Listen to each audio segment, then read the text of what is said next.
your host, Mimosa, and co-host Kareem. Welcome to Sometimes We're Bougie and Sometimes We Hood, to healing, navigating grief. It's a podcast dedicated to exploring the complex emotions of loss, the road to healing, and the strength found in remembrance.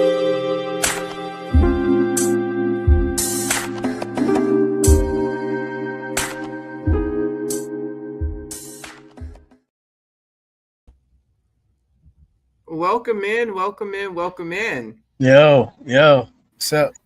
Hey, welcome to Sometimes We're Bougie, Sometimes We're Hood. Yes, A indeed. podcast dedicated to exploring the complex emotions of loss, the road to healing, and the strength found in remembrance, where we speak truth about loss, healing, and everything in between. The space where we keep it classy and real about life, loss, and everything in between. I'm your host, Auntie Mimosa. Hey, this is cousin Kareem. How y'all doing? And whether you're in the depths of grief, slowly learning to live with loss, or supporting someone on their journey, this space is for you. Grief is deeply personal. There is no timeline, no rule book, no right way or wrong way to navigate it. But through shared experiences, honest conversations, and moments of reflections, we can find comfort, understanding, and hope. Today, we're diving into a topic that often gets overlooked when it comes to healing. And, grief doesn't always start or begin with the loss of a person. It starts with the loss of what our bodies could once do, right? And today, we're talking about grief and health. And this is part two of how injuries change the way we see ourselves and how healing takes time and how we find purpose in the pause, right? So last Sunday we touched on a host of topics like when the body betrays you, like as we age, right? We're no longer able to do the things we used to be able to do, right? And about the stages that we go through. Excuse me. Yeah, I still got this lingering cough. The stages, right? The stages we go through: shock, the denial, the anger, the sadness, and then the acceptance of what's going on with our bodies and when we have an injury, right? And not being able to perform the way we used to. So, and we talked about like when the body hurts, the heart feels it too, and how a lot of times when it comes to injuries and grieving that injury, we don't we don't process it the same way, right? It's like, oh, it's an injury, so we'll be okay, right? Not realizing like mentally what the mind goes through and what our hearts go through as we are not able to perform in the same manner that we used to, right? Um, Cousin Green, we talked about injuries that we've had over the years, um, like the hidden toll of recovery. We talked about isolation and how that's like one of the hardest parts of recovery, right? Is the isolation. We talked Yeah. about the frustration and dependency, fear of not regaining that function again, loss of identity when it comes to injury. So, Cousin Kareem, do you have any like comments or thoughts on what we discussed last week before we pick up? I think we just gotta be engaged in Mhm, engaged in what we're talking about. Sometimes you get so pulled away that mhm, you don't really hold on to the topic. I think that's the only mhm, thing. If you're not engaged in it, then you're not gonna really get anything out of it. You're not gonna be able to explore or throw any context to it. mhm. Okay. And I know we talked about, like us aging. Like I know for a fact that with aging, there are things like muscle loss is taking place in the body. And there are things that I cannot do. Like I cannot, there are things that I can no longer do that I used to be able to do. Right. So, like yesterday, I was carrying 30 pounds of ground turkey. Tell me why that 30 pounds of ground turkey felt so heavy, right? And I was like, oh my gosh. I was like, I can't believe that this 30 pounds of ground turkey feels this heavy. I was like, at what point, like, did I lose some strength that 30 pounds felt really heavy? Hmm. you know so that definitely put me in a mindset of, okay, I have to make some changes because evidently, you know coming into my 50s, there is some muscle loss, Yeah. right? So, and of course, with that, again, identity, right? I'm thinking like, okay, like what happened to the old mimosa? What happened to her? What happened to the woman that could pick up anything like it was nothing? Like what happened to the person that could, easily run up a flight of stairs? Today I could not run up a flight of stairs if I wanted to. Maybe if you put a dog, not a dog, because I like dogs. I don't know. Maybe, excuse me, if I get scared, then that flight to take place, and I will definitely be in the flight mode and can go up a flight of stairs with no problem. Maybe out of breath when I reach the top for sure. But yeah, you know.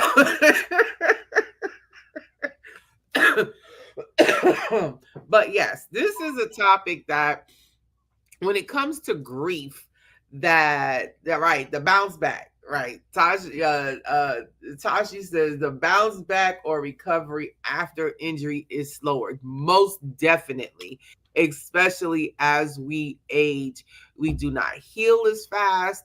Um, the recovery time is definitely longer, and then never mind the fact if you have something else added to that, like diabetes, right?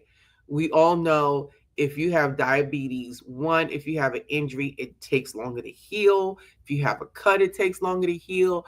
But when you put all of that on top of everything else, and you're talking about grieving, and you hear it, I say it.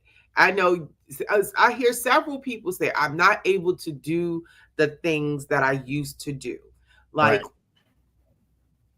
what does that do? Like, what does that do to your mindset? Is it, do I sit down and call it a day because I'm Asian, or do I keep moving? You know what I'm saying? Like, what do you do? How does that and that does mess with the individual's identity. I mean, Yeah. think about it. Like, really, really think about it. So today we're picking up with like reframing the loss, right? Um, and like, here's what helps instead of like chasing the old you and, start getting curious about the new you and what that looks like, right? Hmm. So, and it just popped into my mind about instead of chasing the old you, how you see some older men that absolutely refuse, and older women, both men and women, that refuse to let go of their youth. No And way. What do you mean? Like just like physically or just like mentally? Or? mentally, they refuse to let go of their youth. They might think they can still hang out at the club, or be on the corner with the young guys. They still want to dress young, and I don't think there's anything. I'm not saying there's anything wrong with that by far. No, I'm not saying there's anything wrong with that, because when you remain youthful, you definitely maintain a vitality about yourself, right? But Right. I'm talking about the ones that like really hang on to yesterday, you Yeah. know. you're 80 years old and you might still have a Kango on and from the 80s, and you're like, sir, it is 2025. Nobody wears that. You know what I'm saying? Anymore. All right. Tasha said pushing yourself can sometimes cause more injury. Most definitely. That is the absolute truth. Pushing yourself can cause more injury. Um, but yeah, like I mean, you know, you see, I don't know, I think like the movies portray it so much more than today, like than what I see, because honestly, I don't go outside, y'all. Despite what you all see me post on social media, Auntie Mimosa doesn't really go outside. Okay. Okay. Okay. It really doesn't. I mean, people think I do a whole lot. It was like, oh my gosh, you're always on the go. You're always doing things. I do a lot of things. However, 9 times out of 10, Auntie Mimosa is home. She is home. But when I do go out, like I know a lot of times I'm in an active role. Like I'm behind the scenes working, you know what I'm saying? Whether I'm at an event for BBR Indie Films, whether I'm at an event for Girls Who Brunch Tour, um, whatever the event is, whatever it is. I'm more or less working behind the scenes on it. And I can tell you, it takes me a minute to recover from those events, much longer than I would like. So I'm not feeling tired, or you know, I really have my energy back from those events. But yeah, what are your thoughts on that? What are your thoughts about, instead of chasing the old you, you know, start getting curious about the new you and what that's gonna look like? Yeah, I just had that revelation maybe about like 3 weeks ago. I was telling some of my boys, I was like, yo, this is a new me. Yo, I'm not chasing any of that. Like I used to be like 185. Like now I'm down to like 160. I can't keep the weight on. You know, I forgot what it was really about, but I can't keep the weight on no more. So I'm like, yo, I'm not gonna try to keep that whole mystique, the whole thought pattern of trying to get back to that weight. I didn't even know how I was that heavy, but I was that heavy in shape. And I just let it go. I said, you know what? I'm trying to stop getting back to that. I'm just going to do what I need to do. I need to keep a workout regimen. That's what I'm doing. And forget about the people who ain't checking on me. It's just like, what is the point in me checking on them and they ain't checking on me? It's like, you know, it's a whole status quo of people asking, hey, how you doing? How you doing? And you realize, if you really look at it, how many people ask that question? You know, with the age of social media, how many people actually ask the question, hey, how you doing? What's going on? No, like really, what's going on? Like, how you doing? Like, what we doing? And you look back on it and you realize that if I don't call you, are you ever going to call me? And then you go by and you let like 6 months pass, and then another 3 months, and then another 3 months. And you realize a whole year this went off. It's like, okay, well, let me just delete out this phone. And, and then that's good. Because if not, you just chiming in to people's social media, not really their growth in anything. You're just going along with things, and it's just silly. It's just really silly and sad. As the light just came on, like the sun just came out, but yeah. So are you saying that the getting curious about the new you, you're looking at your life as a whole, as far as, you know, when it comes to grief, that perspective of what the new you is going to look like moving forward, as far as your body, friendships, like relationships, excuse me, like, are you encompassing all of that into getting curious about the new you? Yeah. Okay. Yeah, I think so. I think Mhm. so. It's just because if you don't keep that whole complex thought pattern in a nutshell, then you Mhm. kind of get lost in why you're doing things, why you're trying to keep up, why you're trying to socialize, why you're trying to do this. And then when Mhm. as you get older, I think things get smaller and you start focusing on what's necessary in your life and what's needed to push forward in the life of your youngest ones. You Mhm. know, whether they be children first, friends second, then everybody else, you start lining things up in your Okay. life to be more congruent to what you're doing. Mhm. And if you don't know what you're doing, then you don't really know where you're going in society, in life. You just doing stuff just to do stuff, you know? So then that's a great, that leads into this question about what strengths have I discovered, like, since this injury happened, or since I've discovered that, you know, I'm no longer physically the way I used to be, or I'm no longer mentally the way I used to be. And then what new perspectives do I have? Right? So that leads to that question. Like, Yeah. what strengths have I discovered since this happened?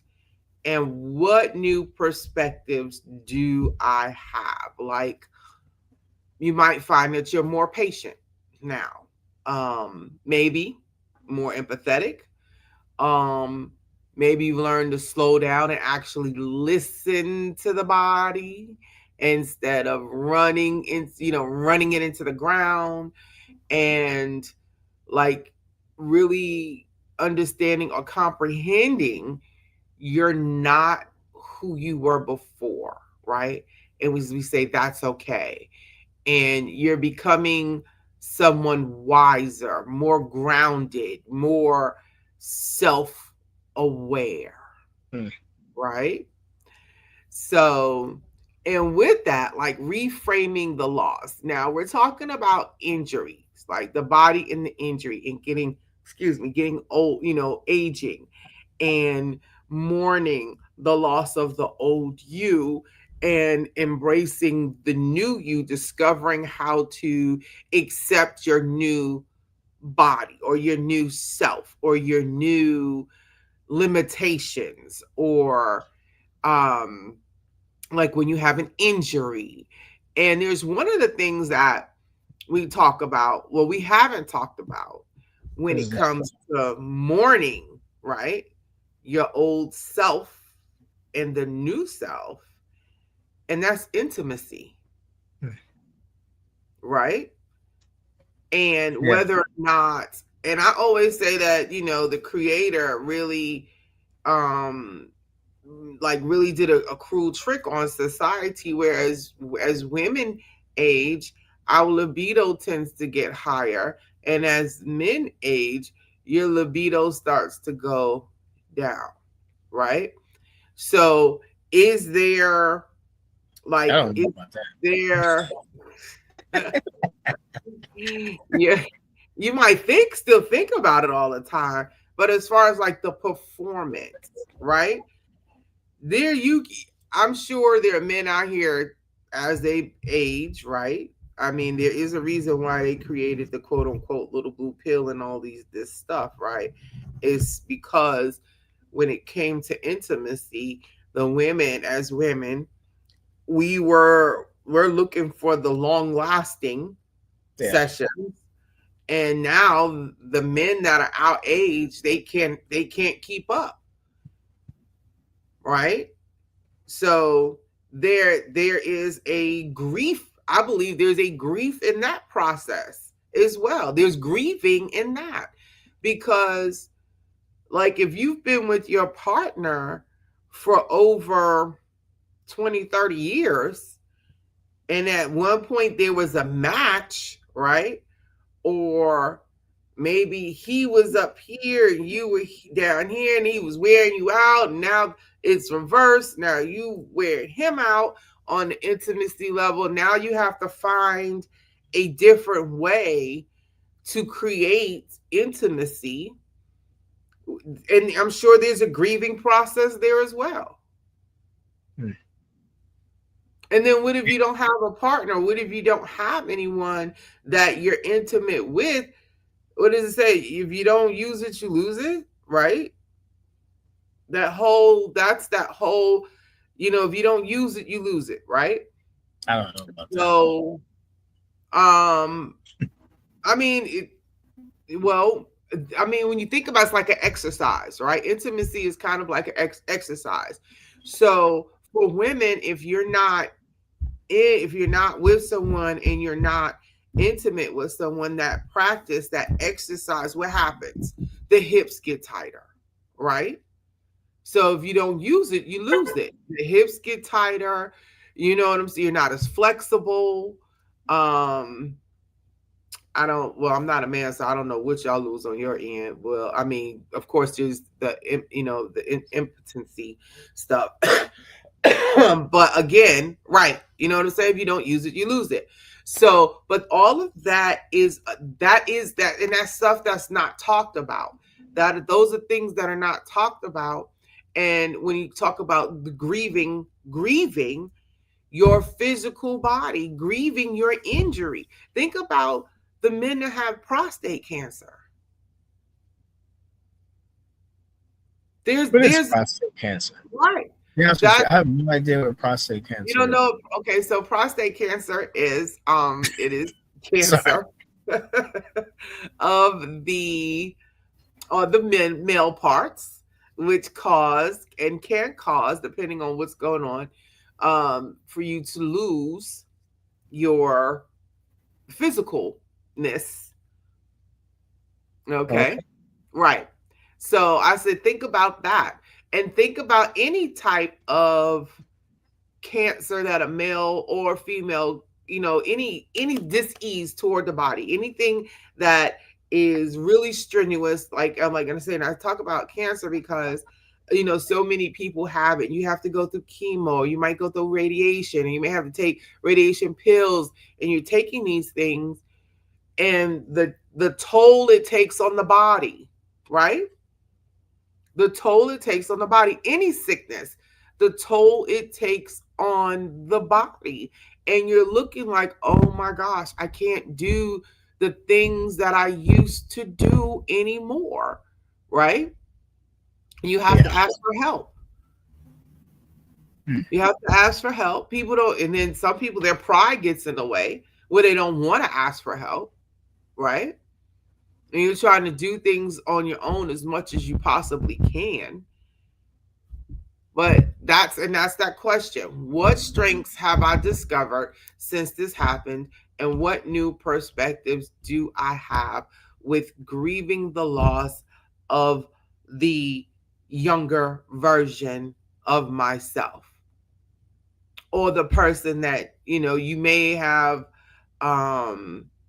like you said, you were hit by a car at one point, right? You got hit by a car. So imagine if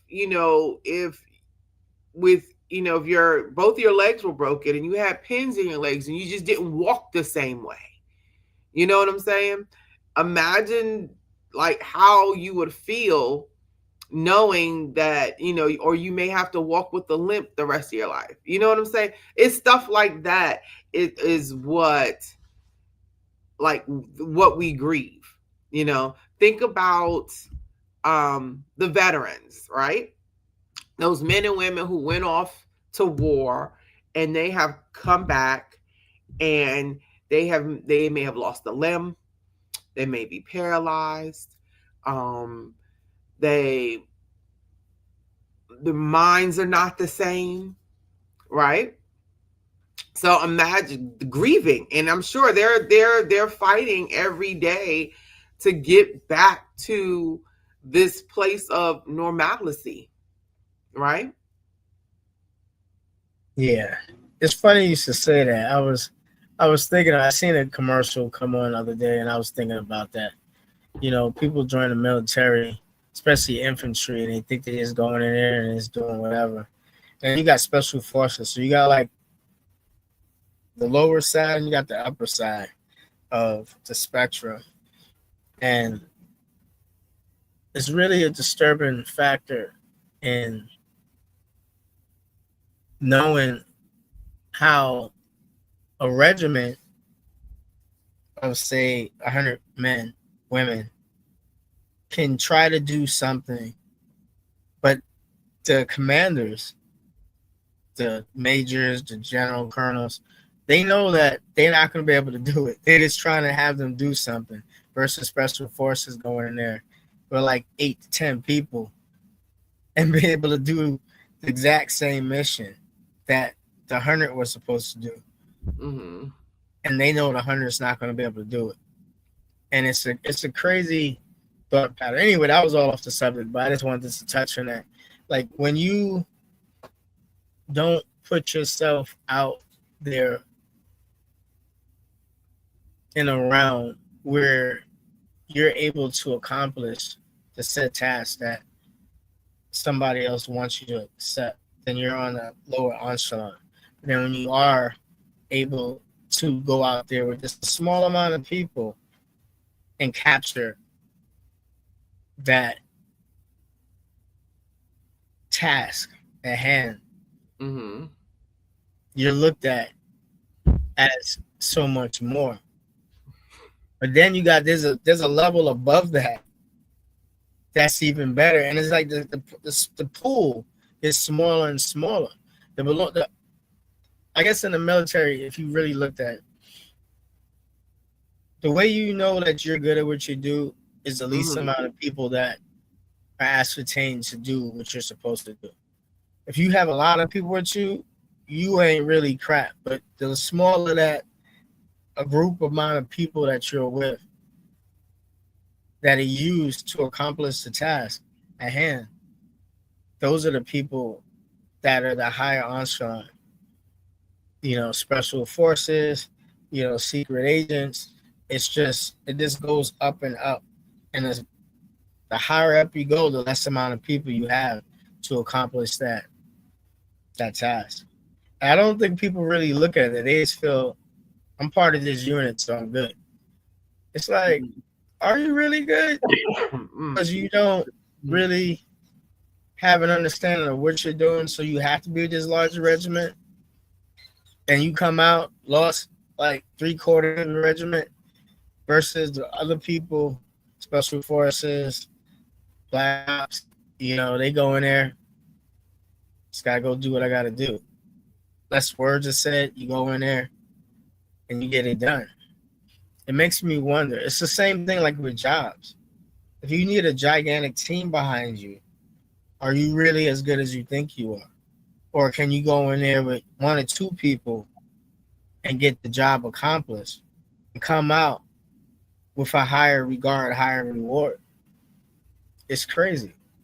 But I don't think people look at it that way. It's like, oh, I'm part of the team. So are you really part of the team, or are you just part of the organization? Because it shouldn't need that many people to accomplish. But we've been built up into a society of we need to have a large congruent, it's a large amount of people out there to handle what we need to handle. It's not really about that. But anyway, that was just my little caveat into that whole thing. Okay. Well, we're going to talk about healing through acceptance, right? So, grieving like the old you doesn't mean you've given up, right? It means you're making peace with your new season, right? Yes. Your acceptance doesn't erase the loss. I believe it honors it. I believe your acceptance honors it. It does. And like, we should take small steps to celebrate the progress. Like, even if it's just, walking a few extra steps or getting through the day without as much pain, or surround yourself with people who see you and not just your injury, right? Mm. Or they see you and not your limitation, Yeah, right? yeah, I like that better. Yeah. Right. And like, remember, you don't have to be your old self to be valuable. You're still whole, even in your healing phase and healing process. You're still enough, even in the in between as you're healing, right? So let's talk about grieving the old you, right? So, of course, one of the hardest parts about recovering from an injury isn't the physical therapy. It's realizing that you may never, right? You may never move through life the way you once did, right? Um, and you're just not dealing with the pain, but you're dealing with the loss, right? The loss of freedom, the loss of confidence, the loss of your identity. What like I want to call that identity grief, right? The heartbreak that comes from losing who you were before the injury, right? Hey sissy, hey Ro just she's on.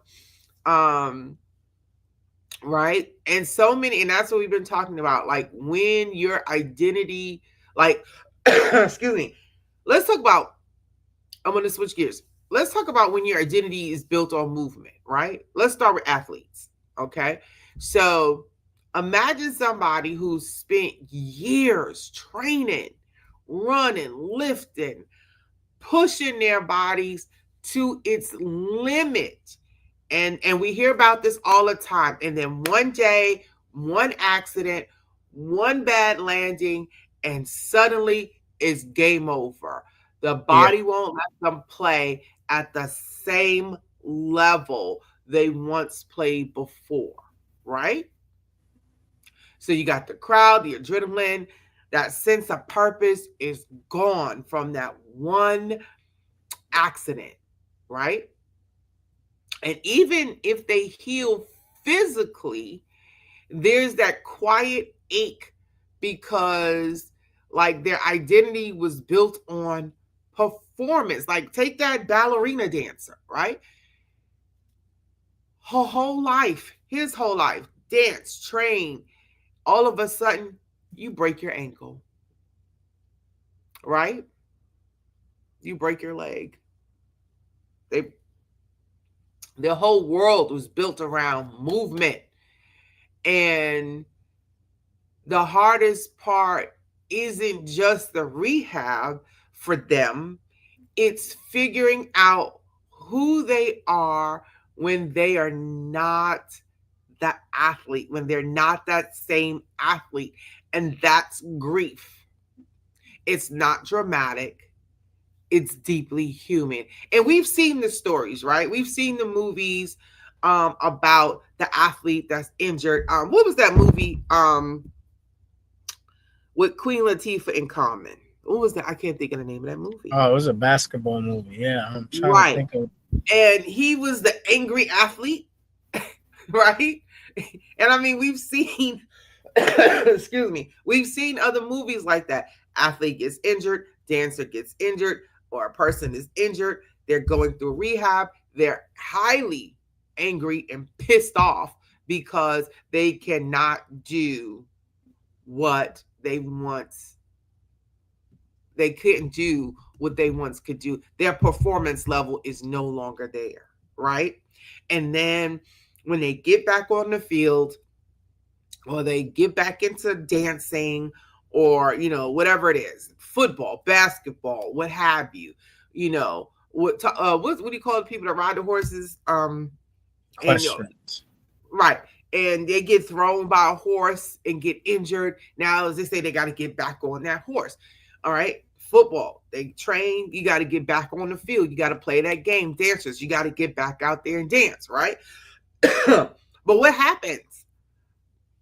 There is that part of them inside that the confidence is lost, right?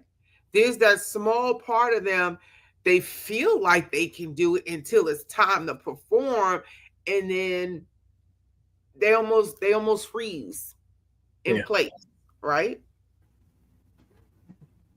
That's what happens when that's why there's people out there that's supposed to tell you you might want to think about stopping ahead of time.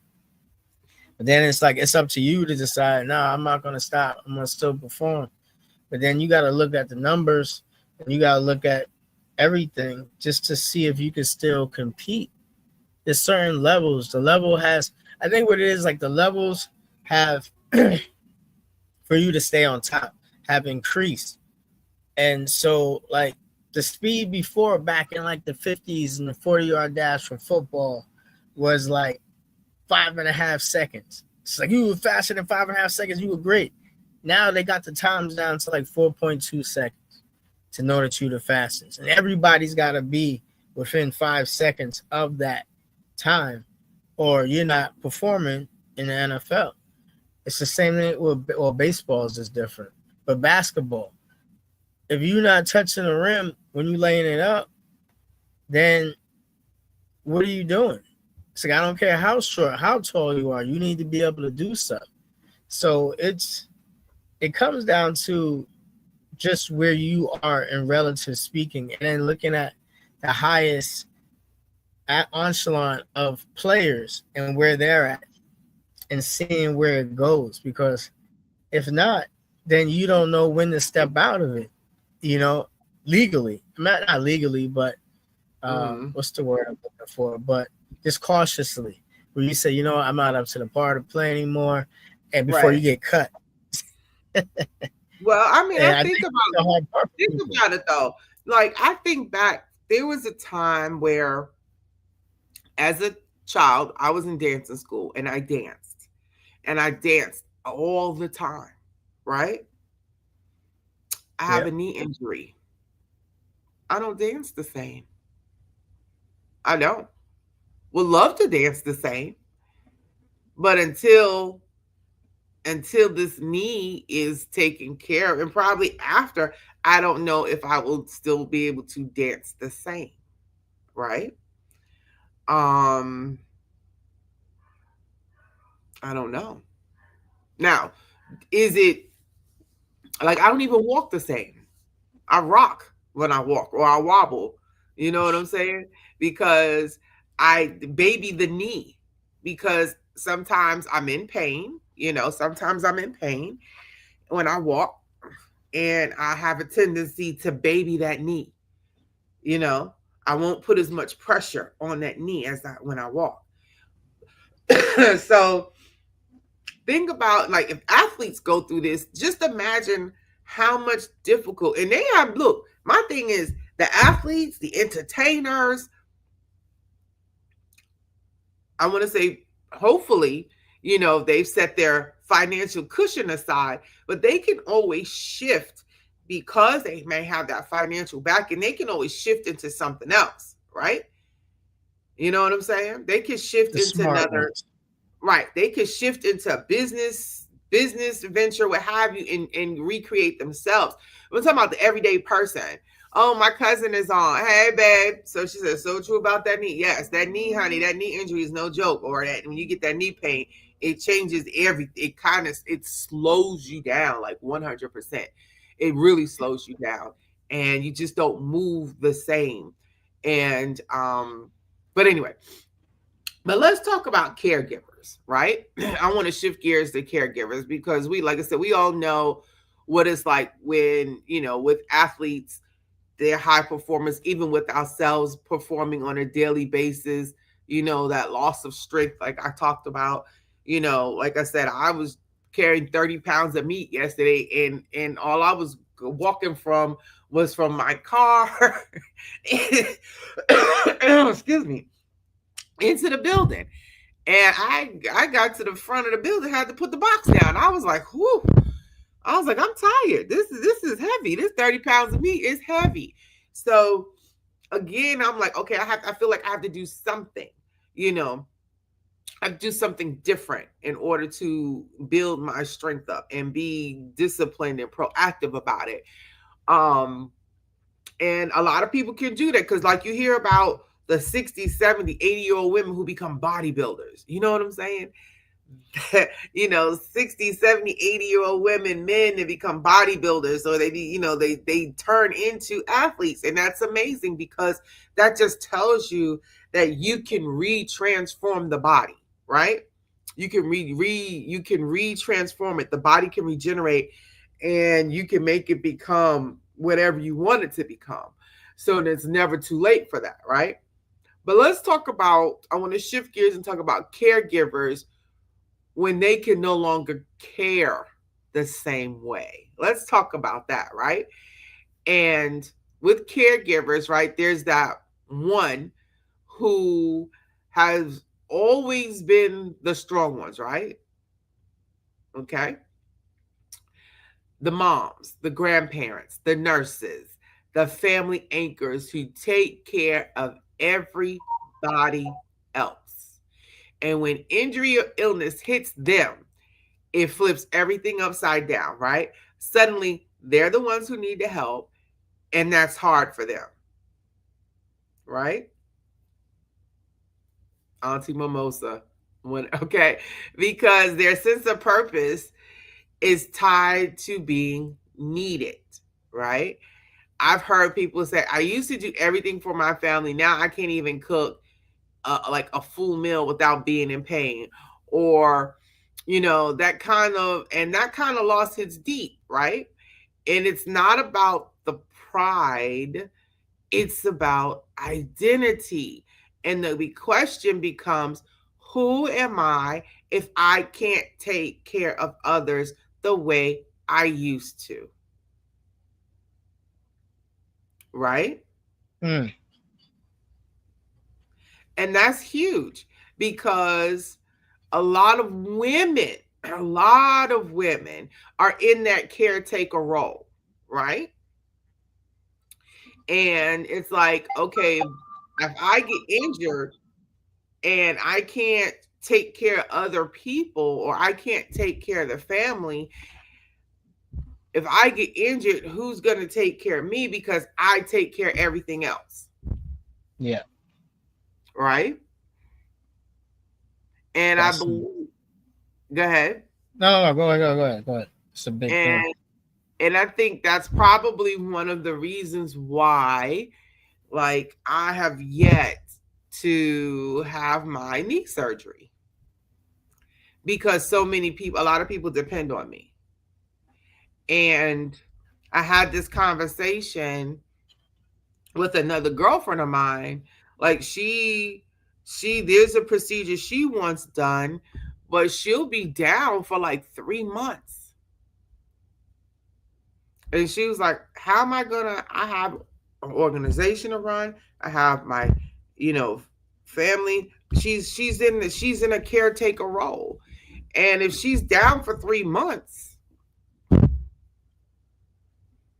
so, in her mind, she's like, who's going to take care of everything that I take care of if I'm down for 3 months? And I tell her, I said, well, that's when you call on us. That's when you call on your team. For real. And we'll handle. You tell us what you need done, and we'll get it done. We'll make it happen. You know what I'm saying? And I kind of feel the same way about her. I think my thought pattern is the same about myself.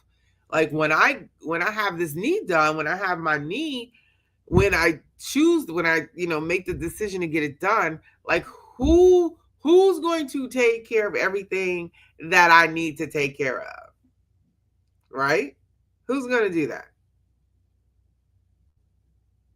for however long that I'm down? Like, who's going to do that?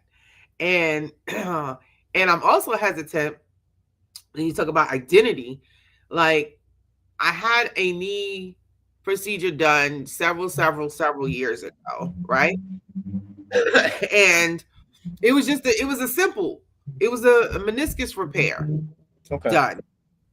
And with that meniscus repair, with that, the one person was supposed to stay with me for 24 hours, and that person didn't stay with me.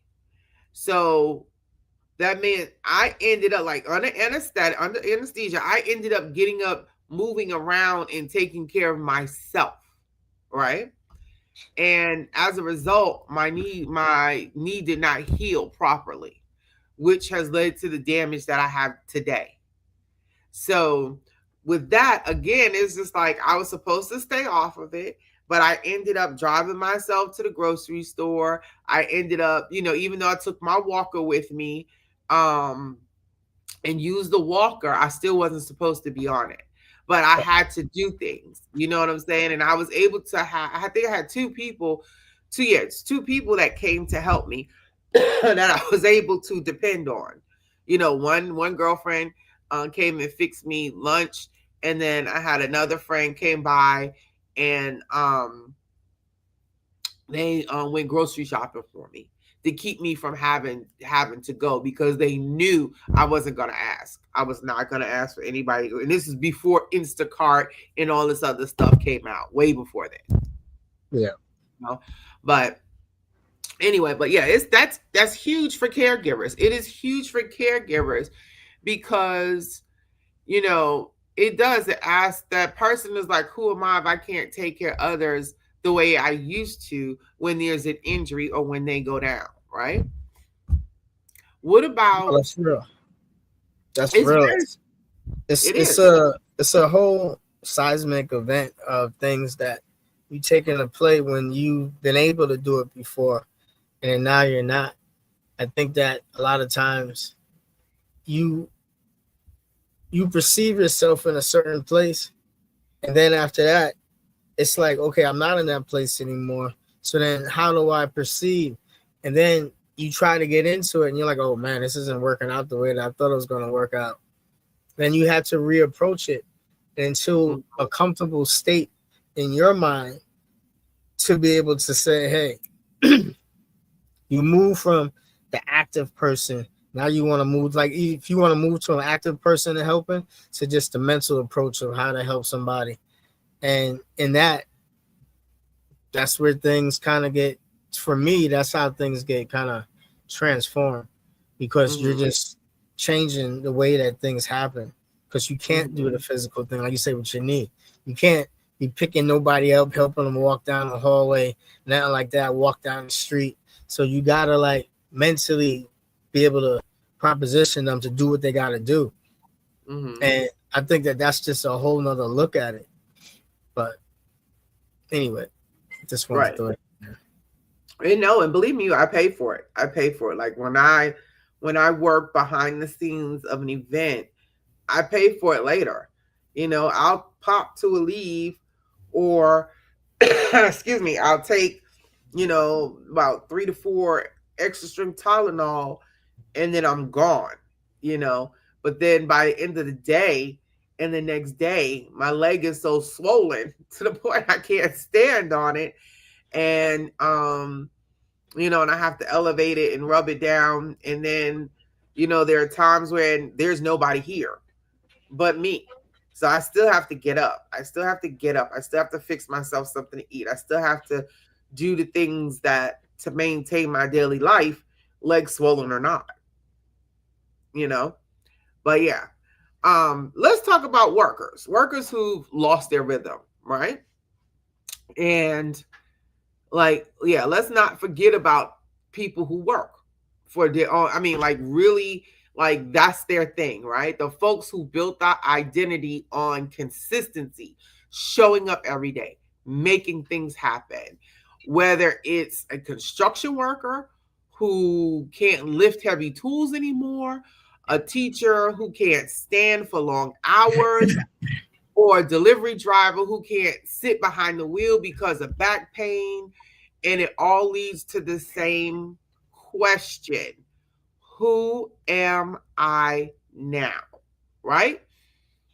And you start feeling like you've lost your place in this world.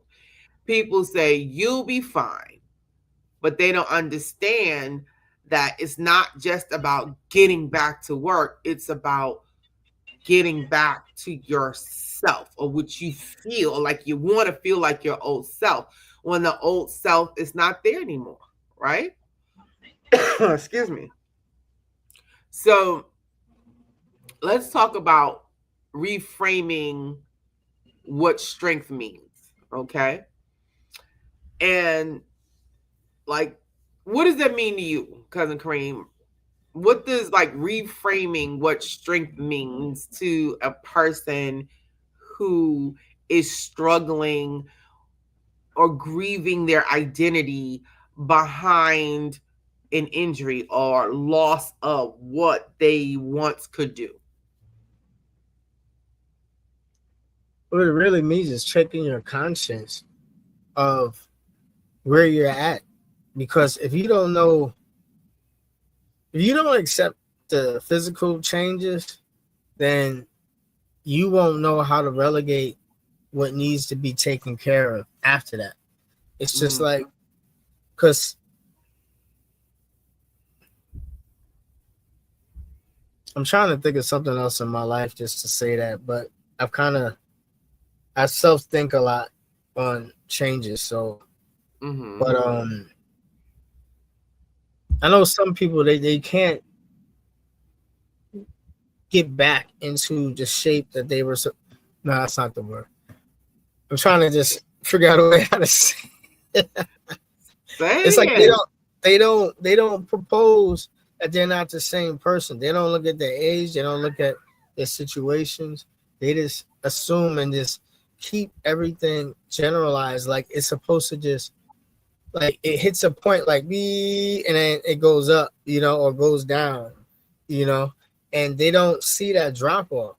So because they don't see the drop off, they don't know how to perceive the next step in their life. And that's a conflict, because nobody can.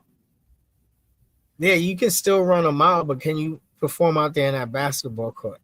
Yeah, you can run 5 miles, but can you still prepare yourself to run out there and get hit on a football field? It's not the same as you were when you're 30 to now that you're 40, or that you're 50, or you're 60. It's a difference in perspective, but you have to approach that to look at the field around you to be like, hey, nobody else is doing this my age. And then you have to be able to let go and be able to be okay with letting go. But the problem, I think, that what people have is letting go is that they haven't prepared themselves any other way. They were just running through life, spending, and then they don't know how to approach the next level in life because they never took it in to say that I can't keep earning this every year. So I need to prepare to stop earning what I'm earning and replace that earning from this sport or this activity with something else to keep it going. I need to transition my mind from the physical into the mental. And a lot of people don't think of it that way. Right. Okay.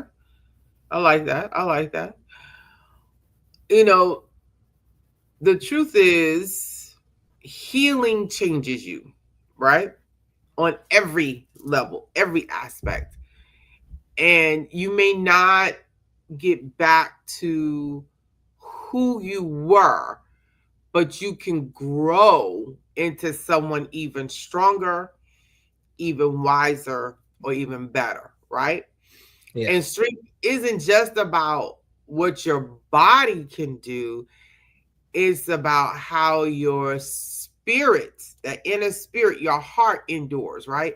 It's in the patience it takes to recover, the humility to accept help, and the courage to start over with a body that feels unfamiliar to you, right? So, and you can honor who you were without staying stuck there. Okay. The version of you, that version of you that was strong, but so is the version that's learning to rest, to adapt, to breathe. Right. And, grieving the old you isn't, it's not a weakness, it's part of healing, and you're allowed to miss who you were, like before an injury or before you notice your weakness in muscle loss. And but don't forget that the new you deserves love as well, right? The new you deserves love as well. Any final thoughts before we close out, Cousin Kareem? No, I like that one. That the new you deserves love. That what you said, right? Mm-hmm.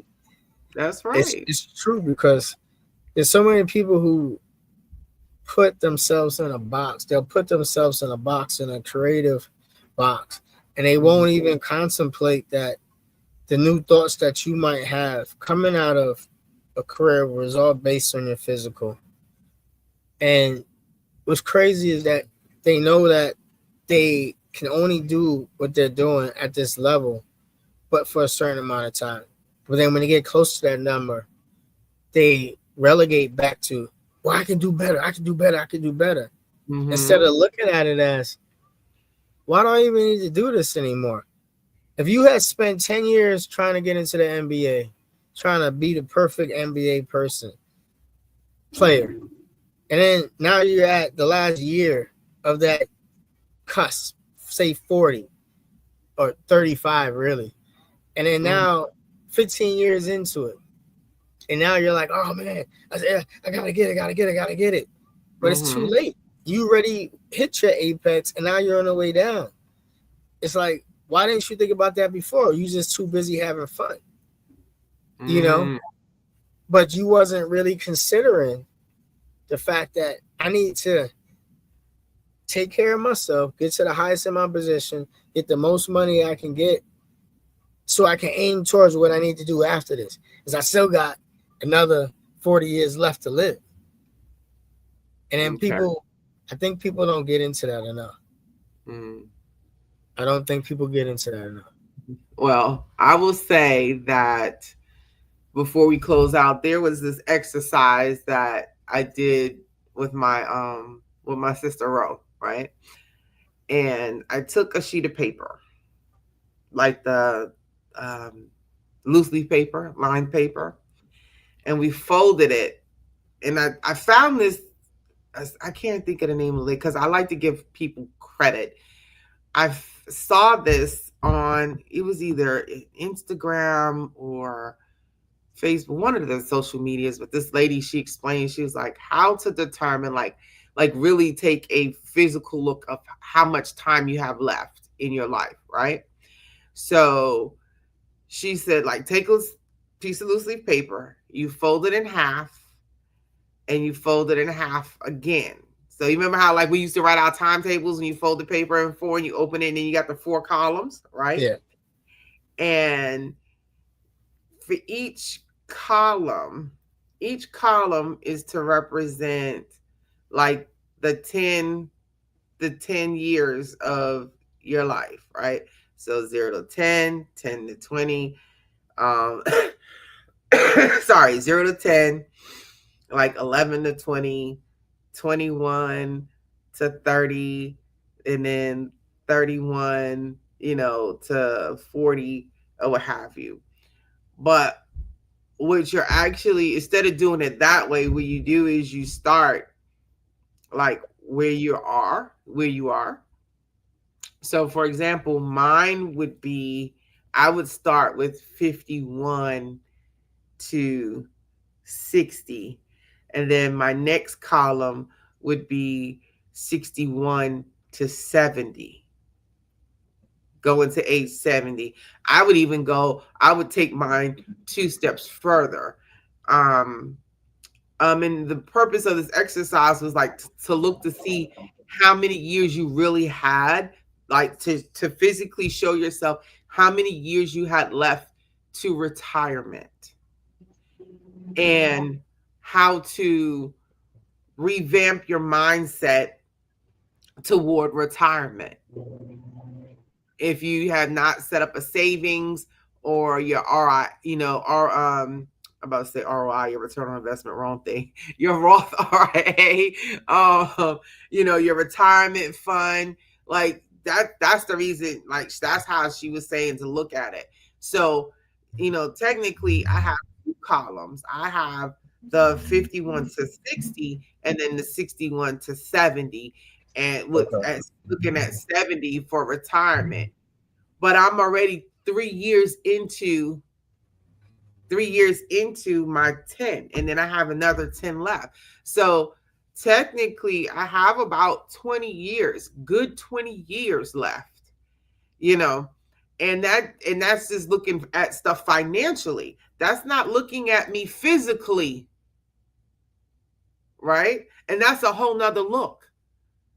That's a whole nother look at looking at me physically, my body, my physical, what I can do, what I'm not going to be able to do, how I'm going to be able to move, how I'm not going to be able to move in the next 20 years. And most people don't look at that. And that's eye-opening. So I will say this. So letting go isn't giving up, it's giving grace. Okay. And this is what I'm going to close with. We often think about letting go means quitting, right? But letting go after an injury, or letting go after understanding the loss, like the physical losses of our body, is something different. Is giving yourself permission to stop fighting the past, right? Not saying I'm not broken. It's saying I'm becoming.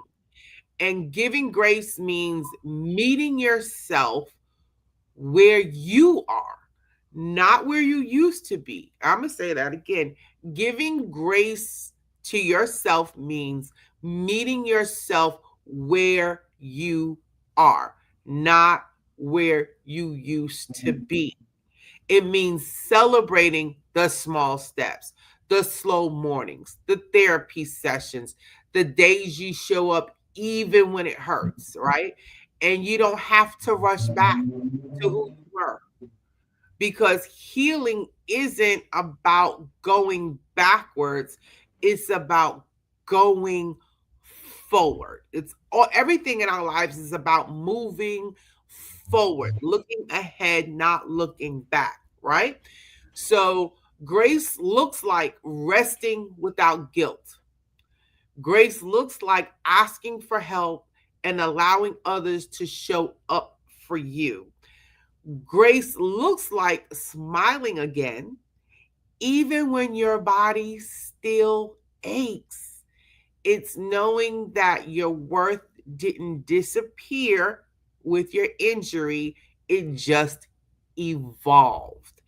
It's knowing that your worth didn't disappear with your injury, it just evolved.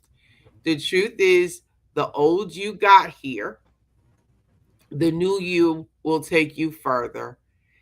Different pace, but the same purpose.